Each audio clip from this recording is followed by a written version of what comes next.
महत्वाचा जो सांगितलं जात होतं की नाट्य दिग्दर्शकाची फसवणूक जी आहे त्या संदर्भात कोर्टाने काही समन्स बजावले होते.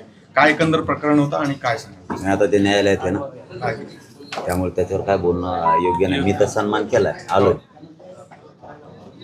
काय प्रकरण काय होतं तुमचं, काय म्हणणं आहे काय असं? आता म्हणणं तर मी दैवेस्ट मीडियाच्या बांधवाला सांगितलंय सुद्धा.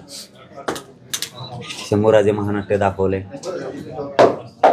नाटकात संबंध आहे, परंतु त्या व्यवहाराचा संबंध नाही आहे. कारण तिचे तोटा आलेला होता ना, ते तिघानं घेतला होता. आम्ही त्यावेळेस, आजही सामान्यच पोरं आहेत, त्यावेळेस सामान्य होतं. आम्हाला काही एवढं कळत नव्हतं. फक्त म्हणणं होतं की आपण छत्रपतीचा इतिहास दाखवला पाहिजे.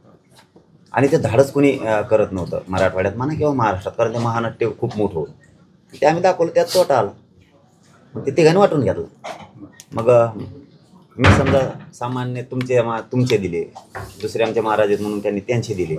मग आता एक जण राहिले, ते मला मी नाटकावले देतो, मग त्यांचं जरा बरं आहे म्हटलं, तू त्यांची दे, काय करतो मग आता. त्यांनी त्याचे दिले का नाही दिलेत हे मात्र आम्हाला माहीत. हे असं आहे, त्यात मलाच गुतीले देवेंद्र फडणवीस घेणं नाही देणं नाही. फडणवीस यांच्या या सगळ्याच्या मागे येत असं परत तुम्हाला मग दुसरीकडे सापडणार मी त्यांना कशातच.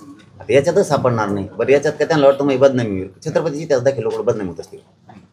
त्यात तोटाला मी माझा प्रामाणिकपणा होता छत्रपतींचा इतिहास दाखवायचा. त्यात माझ्या जागेवर कुणी असलं, तुम्ही असो किंवा ही जनता असो, आता तोटा आल्यावर काय करीन, का डोक्यात दगड घालता आमच्याकडे 1 रुपया नाही. आम्ही मान्य करत नाही असं आहे का? त्या पैशाच संबंध अजिबात कसला. आणि ते बी दिले असले त्याचे हिश्श्याचे त्यांनी, तर ते मात्र माहीत. पुणे दौऱ्यावर आहात, एकंदरीत विधानसभा क्षेत्राचा सगळा आढावा घेतलाय, काही मीटिंग झाल्या, बैठकी झाल्या अशी माहिती मिळते. काल रात्रभर या संदर्भात काही समर्थक तुमचे आले होते. काय नेमक्या मागण्या आहेत आणि काय भूमिका असणार आहे? मागणी तर ओबीसी आरक्षणातून सरसकट मराठ्यांना कुणबी प्रमाणपत्राची व्यवसायाच्या आधारावर आरक्षण असल्यामुळे ती मागणी फायनल आहे. त्यात काही बदल असण्याचं कारण नाही, करणार पण नाही.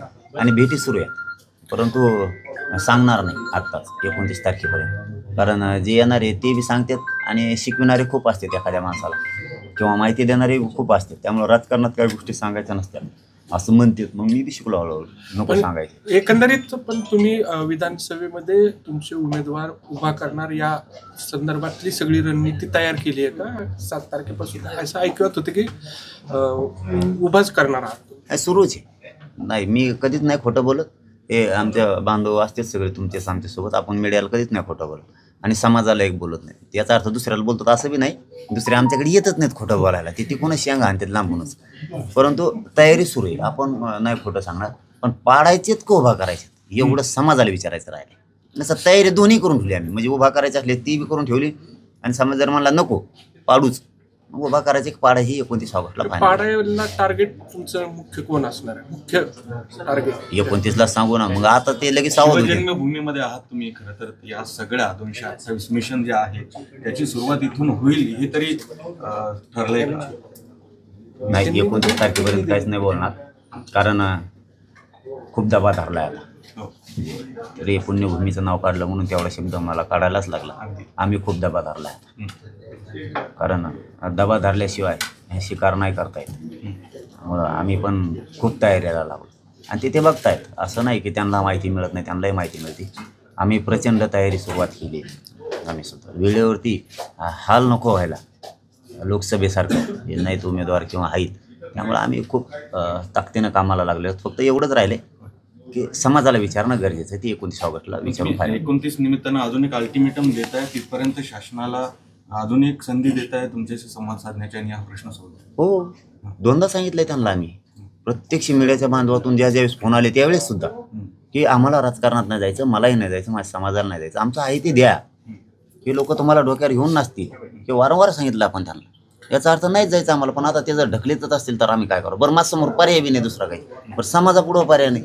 देणार तुम्ही देणार नसाल तर तिथं जावंच लागणार आहे. बरं, तेवढी संख्या आहे आमची, त्याच्यामुळे जाऊ शकतो. आणि 12 बलुतेदार, मुस्लिम, दलित बांधव, लिंगायत समाज, हे सगळेच, मला कायकाडी समाज, धनगर समाज, हे सगळ्यांचंच म्हणणं आहे हो द्या यावेळेस. बच्चू कडूंनी आमंत्रण दिले त्यांच्याबरोबर या, असं तुम्ही काय त्याच्यावर विचार केलाय किंवा काय? त्यांच्यासोबत या असं ते म्हणलं? नाही, त्यांच्यासोबत ना आमच्यासोबत काय सगळ्याचं दुःख सारखंच आहे. सोबत काय कोणी कोणाचे आलं, दुःख दोघांचे सारखेच आहेत. शेतकरी म्हणजेच मराठा किंवा शेतकरी म्हणजे जनता इथली, आणि जेवढे शेतकरी तेवढ्या आरक्षणापासून वंचित आहे. जास्तीत जास्त शेतकरी म्हणतो आम्ही, जास्त संख्येनं शेतकरी असणारा मराठा, धनगर, मुस्लिम एक, बंजारा समाज एक, हे लिंगायत समाज एक शेतकरी, नेमके शेतकरी म्हणजे हेच आरक्षणापासून वंचित आहे. दादा, जितेंद्र आव्हाडांचं वक्तव्य तुमच्या कानावर आलं असणार आहे. स्वराज्य संघटनेने त्यांच्या गाडीवर हल्ला केलेला आहे. एकंदरीत जर शंभूराजेंसंदर्भामध्ये त्यांच्या वक्तव्याचा आता पडसाद उमटत असतील तर त्या संदर्भात काही माहिती घेतली का? आपली काही भूमिका आहे? नाही, कधी झालं? काल हल्ला झाला होता त्यांच्या गाडीवर. 288 उमेदवार, 288च्या 288 जागांवर उमेदवारांची सगळी तयारी झाली, त्याच दृष्टीने तयारी नाही. एक टप्पा राहिला. एकूण 7 टप्पे टाकले होते आम्ही चाचपणी करण्याचे.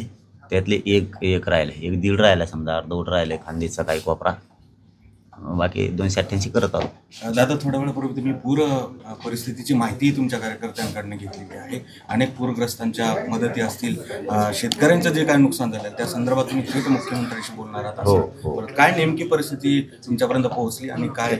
कोल्हापूर, सांगली, सातारा तो जे बेल्ट आहे सगळा, त्या खालच्या धरणामुळं काय कोणची मट्टी टाकली त्यांनी कोणाला माहीत पडली, इकडं महाराष्ट्राचा सगळा दिदारा व्हायला लागलाय. कारण काही शेतकरी छोटे आहेत, काही त्यांच्या जर पाणी गेलं त्यांचे उभे रांगोळी होते. त्याच्यामुळे सरकारनं तातडीनं त्यांना मदत द्यायची. मी सीएम साहेबाला सुद्धा बोलणार आहे तात्काळ नुकसानग्रस्त. एबीपी माझा, उघडा डोळे बघा नीट.